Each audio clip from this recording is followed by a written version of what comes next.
Brought to you by ZX Cough Syrup. XZ नहीं, doctor का भरोसेमंद ZX। ZX का असरदार आरामदायक फॉर्मूला खांसी पे काम शुरू करे सिर्फ 15 मिनट में। मायावती एक बार फिर बीएसपी की राष्ट्रीय अध्यक्ष बन गई। कुछ बदलाव भी उन्होंने किए, लेकिन इस मीटिंग का असल मुद्दा क्या था, हम आज ये समझेंगे। ये भी जानिए कि राष्ट्रीय अध्यक्ष को लेकर बीजेपी में किन किन नामों की चर्चा है। इन नामों में केशव मौर्य का भी नाम है। तो क्या सचमुच केशव मौर्य का नाम होने के बाद क्या यह मामला सीरियस है, यह भी समझने की कोशिश करेंगे। और आखिर में कांग्रेस पार्टी और समाजवादी पार्टी के बीच 10 सीटों के उपचुनाव में अंदर खाने ठनी हुई है। सपा ने इशारों इशारों में वो कौन सी शर्त है जो रख दी है इस गठबंधन के लिए, ये भी जानेंगे। ये खबरें आज का यूपी में। नमस्कार, मैं हूं कुमार अभिषेक, आप देख रहे हैं यूपी तक। हम हाजिर अपने न्यूज शो आज का यूपी लेकर। तो सबसे पहले बात होगी आज केशव मौर्य की, जिनके नाम की चर्चा सोशल मीडिया से लेकर मीडिया में प्रमुखता से चल रही है कि वो आने वाले वक्त में बीजेपी के राष्ट्रीय अध्यक्ष हो सकते हैं। पहले कुछ यूट्यूब पर सोशल इन्फ्लुएंसर्स ने इन बातों को कहना शुरू किया और अब कुछ बड़े अखबारों ने बाकायदा ये छाप दिया है कि जो 3-4 नाम इस वक्त चर्चा में हैं बीजेपी के नए राष्ट्रीय अध्यक्ष को लेकर, उसमें केशव मौर्य का नाम भी बहुत ही सीरियस तरीके से चल रहा है। यानी कि 3-4 ऐसे नाम माना जा रहा है कि जेपी नड्डा का जो कार्यकाल अब तो खत्म हो चुका है, लेकिन जल्द ही नए या तो कार्यकारी अध्यक्ष का ऐलान होगा या चुनाव या 4 राज्यों के चुनाव के बाद जनवरी-फरवरी में नए राष्ट्रीय अध्यक्ष सीधे बनाए जाएंगे। और इसमें जो नाम चर्चा में हैं उसमें केंद्रीय कृषि मंत्री शिवराज सिंह चौहान का नाम है, राष्ट्रीय संगठन मंत्रियों में विनोद तावड़े का नाम चल रहा है। महाराष्ट्र के चुनाव के बाद अगर होता है तो कहा जा रहा है कि उसमें देवेंद्र फडणवीस का भी नाम है। लेकिन उत्तर प्रदेश के लिहाज से जो नाम सबसे अहम है वो है केशव प्रसाद मौर्य का। हालांकि केशव मौर्य के करीबी सूत्र लगातार इस बात को इनकार कर रहे हैं और उनका कहना है कि केशव मौर्य किसी रेस में नहीं है, ना ही वो राष्ट्रीय अध्यक्ष बनने जा रहे हैं। ऐसी कोई जानकारी उनके पास नहीं है और वो कम से कम फिलहाल वो इस रेस में नहीं है। लेकिन संभावनाएं हैं कि रुकने का नाम नहीं ले रही। लगातार इस बात की चर्चा सियासी गलियारों में है कि केशव मौर्य नए राष्ट्रीय अध्यक्ष बीजेपी के हो सकते हैं और उसके पीछे की वजह भी बताई जा रही है।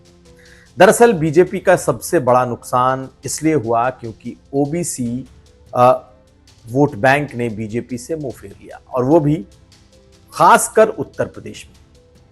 बीजेपी ने उत्तर प्रदेश में केशव मौर्य के चेहरे को सबसे बड़ा अपना ओबीसी चेहरा बना दिया है। पिछले चुनाव में हालांकि उन्हें सेटबैक लगा, बावजूद इसके वो उत्तर प्रदेश में डिप्टी सीएम है। कार्यकर्ताओं की बात हमेशा कहते रहे हैं और संगठन से आते हैं और हमेशा संगठन को सर्वोपरि मानते हैं। और कई बार इस वजह से सरकार को, मुख्यमंत्री तक को असहज होना पड़ा है जब उन्होंने कई बार इस बात को दोहरा दिया कि संगठन सरकार से बड़ा होता है। इस बीच हाल के समय में केशव मौर्य के कई दौरे हुए, दिल्ली गए, सभी बड़े नेताओं से उनकी अलग अलग मुलाकातें हुई। यहां तक कि प्रधानमंत्री मोदी से भी कुछ दिन पहले उनकी 1-to-1 एक मुलाकात हुई। हालांकि उस मुलाकात को औपचारिक तौर पर उसकी कोई तस्वीर नहीं आई थी, लेकिन बाद में पता चला कि उनकी एक लंबी मीटिंग प्रधानमंत्री के साथ हुई। ये सब वो बातें हैं जो ये इस ओर इशारा कर रही हैं कि केशव मौर्य के लिए कहीं कुछ बड़ा क्या बीजेपी सोच रही है। दरअसल कई सोशल इन्फ्लुएंसर्स ने, कई बीजेपी के साथ जुड़े जो बड़े यूट्यूबर्स हैं, उन्होंने पहले इस खबर को पब्लिक डोमेन में रखा और उनकी माने तो बहुत सीरियस तौर पर केशव मौर्य का नाम चल रहा है, क्योंकि बीजेपी अब ओबीसी के मुद्दे को लेकर बहुत हमलावर होने वाली है। दरअसल चाहे राहुल गांधी हो, चाहे दूसरे दल हो, संसद से लेकर सड़क तक बीजेपी को आरक्षण और ओबीसी के मामले में लगातार घेर रहे हैं। ऐसे में बीजेपी को लगता है कि उसे एक ऐसा ओबीसी चेहरा चाहिए जो कि प्रधानमंत्री के बाद कम से कम इन तमाम चीजों का काउंटर कर सके। वैसे तो विनोद तावड़े भी ओबीसी से आते हैं। सबसे बड़ा नाम अगर कोई चल रहा है तो वो शिवराज सिंह चौहान का चल रहा है, क्योंकि 4 बार के मुख्यमंत्री, कृषि मंत्री और सबसे सीनियर मोस्ट हैं। और माना जा रहा है कि आरएसएस और बीजेपी दोनों चाहती है कि वो राष्ट्रीय अध्यक्ष बनाए जाएं, लेकिन अगर वो राष्ट्रीय अध्यक्ष नहीं बनते तो माना यह जा रहा है कि केशव मौर्य फिर रेस में सबसे आगे चलेंगे। केशव मौर्य का अपना जो इतिहास है वो उत्तर प्रदेश के प्रदेश अध्यक्ष रह चुके हैं, जब बीजेपी ने रिकॉर्ड तरीके से उत्तर प्रदेश का चुनाव जीता था 2017 में। उसके पहले वो सांसद रह चुके हैं, विधायक रह चुके हैं और 2 बार से डिप्टी सीएम हैं। बीजेपी के सबसे बड़े ओबीसी चेहरे उत्तर प्रदेश में माने जाते हैं और उत्तर प्रदेश की सरकार में एक सियासी कह सकते हैं कि लड़ाई कहीं ना कहीं उनके और योगी आदित्यनाथ जो मुख्यमंत्री हैं उनके बीच इशारों में हमेशा से दिखाई देती रही है। और कई बार यह भी चर्चा हुई कि केशव मौर्य को दिल्ली भेजा जा सकता है, केशव मौर्य दिल्ली जा सकते हैं। तो क्या बीजेपी ने उनके लिए कुछ बड़ा सोच रखा है? क्या केशव मौर्य बीजेपी के राष्ट्रीय अध्यक्ष हो सकते हैं? अगर कुछ बड़े अखबारों को यकीन करें तो उन्होंने केशव मौर्य के नाम को छापा भी है, लेकिन दूसरी तरफ केशव मौर्य के करीबी सूत्र इससे लगातार इनकार कर रहे हैं। उनका कहना है कि वो डिप्टी सीएम हैं और डिप्टी सीएम ही रहेंगे। लेकिन बीजेपी में कोई नहीं जानता कि कब किसका भाग्य पलटेगा। ऐसे में चूंकि चर्चा इस बात की ज्यादा है कि इस बार राष्ट्रीय अध्यक्ष बीजेपी का कोई ओबीसी हो सकता है और उनके नामों की ही ज्यादा चर्चा चल रही है, ऐसे में इस संभावना से भी इनकार नहीं किया जा सकता कि केशव मौर्य अगले बीजेपी के राष्ट्रीय अध्यक्ष हों। खैर, उनसे जुड़ी तमाम गतिविधियों पर नजर रहेगी, इसलिए क्योंकि अगर ऐसा होता है तो ये बीजेपी के और खासकर उत्तर प्रदेश के लिहाज से एक बड़ी बात होगी। अब अगली खबर। अब आपको बताएं कि आखिर समाजवादी पार्टी और कांग्रेस पार्टी में चल क्या रहा है। यूं तो ऊपर से आपको कुछ नहीं दिखाई देगा, ऐसा लगेगा मानो 10 विधानसभा के उपचुनाव के लिए सब कुछ सेट है, सब कुछ तैयारी है। सपा और कांग्रेस का अलायंस ऐसा है जिसमें कहीं कोई दरार नहीं है, कोई टूट नहीं है और सब कुछ बहुत स्मूथली हो जाएगा।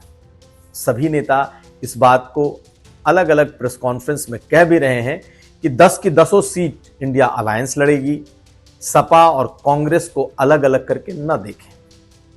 लेकिन समाजवादी पार्टी के अंदर खाने इस बात की चर्चा खूब है कि अगर उत्तर प्रदेश में कांग्रेस पार्टी को 10 विधानसभा के उपचुनाव में सीटें चाहिए, जो कि वो मांग रही है और बड़ी संख्या में मांग रही है। बड़ी संख्या का मतलब यह है कि मांग तो वो 5 सीटें रही है और उसे यकीन है कि वो 3 सीटों पर कम से कम लड़ेगी। समाजवादी पार्टी भी किन्हीं बातों का इनकार नहीं कर रही, लेकिन अंदर खाने वो भी हार्ड बार्गेनिंग में जुटी है और उसका कहना है कि ये जो भी चुनाव होंगे इसको हरियाणा और मध्य प्रदेश के चुनाव से भी जोड़कर देखा जाना चाहिए। समाजवादी पार्टी चाहती है कि 10 सीटों में कांग्रेस को अगर सीटें चाहिए तो वो हरियाणा में भी सीटें दे, महाराष्ट्र में भी सीटें दे और कोई 1 या 2 सीटें नहीं। महाराष्ट्र में समाजवादी पार्टी की मांग कम से कम 8 सीटों तक जाती है और हरियाणा में भी समाजवादी पार्टी को लगता है कि उनका जो एक अपना वोट बैंक है, यादव वोट बैंक, वो हरियाणा का एक डोमिनेंट पॉलिटिकल फोर्स है, एक ताकत है, उसकी आबादी है। ऐसे में कांग्रेस के साथ गठबंधन में उन्हें भी वहां एक सम्मानजनक सीटें मिलनी चाहिए। हालांकि हरियाणा के कांग्रेस नेता और हरियाणा कांग्रेस के मुताबिक समाजवादी पार्टी का कोई जनाधार नहीं है, इसलिए वहां सपा को सीटें देना मुश्किल है। लेकिन समाजवादी पार्टी है कि उसने उत्तर प्रदेश की सीटों से अब इन दोनों राज्यों के सीटों को जोड़ दिया है और ये कहा है कि अगर उत्तर प्रदेश में 10 में मन मुताबिक सीटें चाहिए तो सपा को भी इन राज्यों में मन मुताबिक सीटें देनी होंगी। क्या कहा है, इशारों इशारों में ही सही, लेकिन ये भाव समाजवादी पार्टी के भीतर का है, कहीं ना कहीं नेतृत्व से निकलता हुआ ये भाव है। आप सुनील साजन को सुनिए और आपको अंदाजा लग जाएगा समाजवादी पार्टी के भीतर सीट बंटवारे को लेकर चल क्या रहा है। सुनिए। लेकिन हम इतना कह सकते हैं कि इंडिया गठबंधन चुनाव लड़ेगा। कांग्रेस उत्तर प्रदेश में सीटें चाहती है, हम हरियाणा में चाहते हैं, हम महाराष्ट्र में चाहते हैं, तो दूसरी जगह जितना हमारा सम्मान उतना कांग्रेस का सम्मान। तो साफ है जो सब कुछ ऊपर से दिख रहा है सपा और कांग्रेस के बीच वैसा नहीं है। हार्ड बार्गेनिंग दोनों तरफ से होगा। यह भी तय है कि गठबंधन में दोनों साथी रहेंगे, लेकिन इस गठबंधन में बहुत आसानी से बहुत चीजें हो रही हैं ऐसा नहीं है। गठबंधन है, सीटें बटेंगी, दोनों एक साथ लड़ेंगे, यह भी तय है, लेकिन बहुत हार्ड बार्गेनिंग के बाद ही सीटें तय होंगी। अब अगली खबर। और अब बात मायावती की। जी हां, मायावती एक बार फिर बीएसपी की राष्ट्रीय अध्यक्ष चुन ली गई। आज पार्टी की राष्ट्रीय कार्यकारिणी और कोऑर्डिनेटर्स की मीटिंग में आज मायावती को एक बार फिर 5 सालों के लिए राष्ट्रीय अध्यक्ष चुन लिया गया। 2001 में सबसे पहले मायावती पार्टी की राष्ट्रीय अध्यक्ष बनाई गई थी जब कांशीराम ने उन्हें अपना उत्तराधिकारी और राष्ट्रीय अध्यक्ष घोषित किया था। पहले हर 3 साल पर वो चुनी जाती रहीं, लेकिन उन्होंने इसे बदला और इसे 5 साल कर दिया। ऐसे में अब वो 5 साल के लिए चुनी जाती हैं, तो यानी 2029 तक उनका अगला कार्यकाल होगा। मायावती आज जब मीटिंग में आई तो उनके साथ आकाश आनंद, उनके भाई आनंद और जो सतीश मिश्रा जो कि बीएसपी के बहुत सीनियर नेता हैं, ये चारों लोग एक साथ मंच पर आए।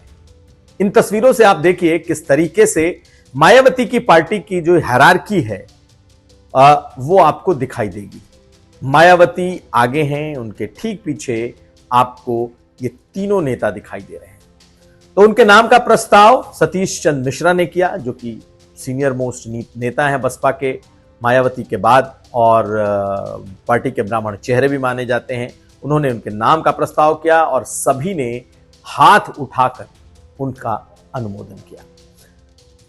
तो ये एक औपचारिकता मात्र है।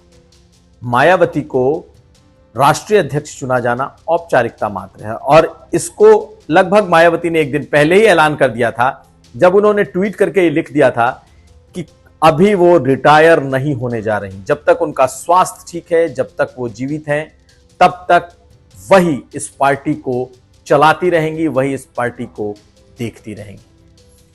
तो ये बात बिल्कुल साफ थी, लेकिन आज इस औपचारिकता को पूरा कर लिया गया। लेकिन कुछ और बातें हुई, मसलन आकाश आनंद को थोड़ा और अधिकार दिया गया। आकाश आनंद पिछले 2 दिनों से लखनऊ में हैं और अलग अलग राज्यों की मीटिंग उन्होंने लखनऊ में ली है, जहां पर चुनाव होने हैं। अब चुनाव के प्रोसेस से सीधे आकाश आनंद जुड़ रहे हैं। कहा यह जा रहा है कि बहुत सारे कोऑर्डिनेटर जो आकाश आनंद को रिपोर्ट करने से हिचक रहे थे, उन्हें किनारे किया गया है। कुछ कोऑर्डिनेटर्स को बदला गया है, कुछ को हटाया गया है। ऐसे में आज की इस मीटिंग के बाद आकाश आनंद और पावरफुल होकर उभरे हैं, इसमें कोई दो राय नहीं है। और जितने भी इलेक्शन बाउंड स्टेट्स हैं, जहां जहां चुनाव होने हैं और साथ साथ जहां उत्तर प्रदेश में भी जो उपचुनाव होने हैं, इसके प्रचार की जिम्मेदारी भी आकाश आनंद को दी गई है।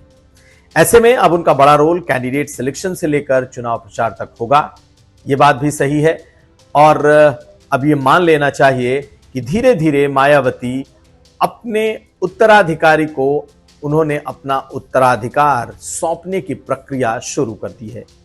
हालांकि ये बात उन्होंने पहले ही ऐलान कर दिया था कि आकाश आनंद ही उनके उत्तराधिकारी होंगे जो बसपा को आगे लेकर जाएंगे, लेकिन आज की इस मीटिंग से ये और साफ हो गया। कई तस्वीरें आपको दिखाई देंगी जब आकाश आनंद, मायावती, उनके भाई आनंद कुमार जो कि पर्दे के पीछे होते हैं और पार्टी का पूरा अफेयर्स वो संभालते हैं। आज सड़कों पर भी जो तस्वीरें, जो पोस्टर्स लगी हुई दिखी, उसमें मायावती की, आनंद कुमार की और आकाश आनंद की, ये 3 तस्वीरें ही दिखाई दे रही थी।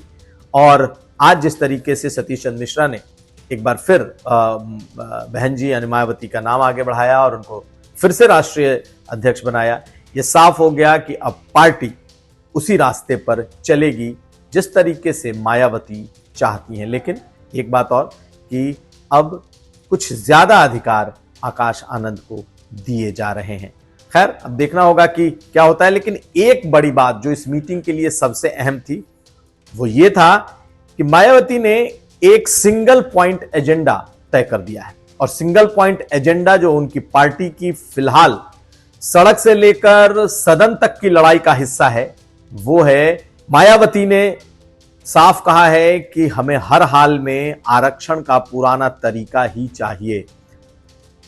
वो जो वर्गीकरण किया जा रहा है, जिस क्रीमी लेयर की बात हो रही है, जिस राज्यों में मुख्यमंत्रियों को ये अधिकार दिए जा रहे हैं जातियों को उसमें शामिल करने, SC ST में और बाहर निकालने के, इसके खिलाफ वो एक बिल चाहती हैं कि संसद में आए और इसे पूरी तरीके से डिनाउंस किया जाए। जो सुप्रीम कोर्ट का जो एक संविधान पीठ का एक फैसले में ऑब्जर्वेशन आया है, जो सुझाव आया है, तो बसपा इस मुद्दे को लेकर बहुत अग्रेसिव होने वाली है। उसका मानना है कि एक ऐसा मुद्दा है जिसके जरिए वो पूरे दलित समाज को एक मैसेज देने जा रही है, वो पूरे दलित समाज की लड़ाई दोबारा से लड़ रही है, इस बात को उठाने जा रही है। और अपने हर कार्यक्रम में अब यही मुद्दा होगा कि वो बिल लाया जाए संसद में जिसके जरिए सुप्रीम कोर्ट के उस निर्णय को खारिज किया जाए। हालांकि केंद्र सरकार ने, मोदी सरकार ने कैबिनेट में ये फैसला ले लिया कि वो क्रीमी लेयर नहीं लागू करेगी, लेकिन 2 और मुद्दे हैं, कोटा विद इन कोटा और जातियों को राज्यों में शामिल करने का अधिकार। मायावती चाहती हैं कि इन तीनों मुद्दों को लेकर सदन में जब तक बिल नहीं लाया जाता और इसे पूरी तरीके से खत्म नहीं किया जाता, तब तक ये बीएसपी का सबसे बड़ा पॉलिटिकल एजेंडा होगा। अब यहां पर परीक्षा होगी मायावती और उनके सक्सेसर यानी कि आकाश आनंद की, ये मुद्दा कहां तक पहुंचता है। अगर इसमें सफल हो गई बीएसपी तो आप मान लीजिए कि बसपा एक बार फिर दलितों की सबसे बड़े प्रभुत्व वाली पार्टी बनकर उभरेगी। हालांकि आज भी है, लेकिन तब इसका कद और बड़ा होगा। लेकिन क्या यह हो पाएगा? क्या केंद्र सरकार और दूसरी पॉलिटिकल पार्टियां बसपा के इस डिमांड के साथ खड़ी होंगी, सहमत होंगी? ये देखने वाली बात होगी। तो आज का यूपी में आज इतना ही। हम कल फिर हाजिर होंगे। हमें दीजिए इजाजत। नमस्कार।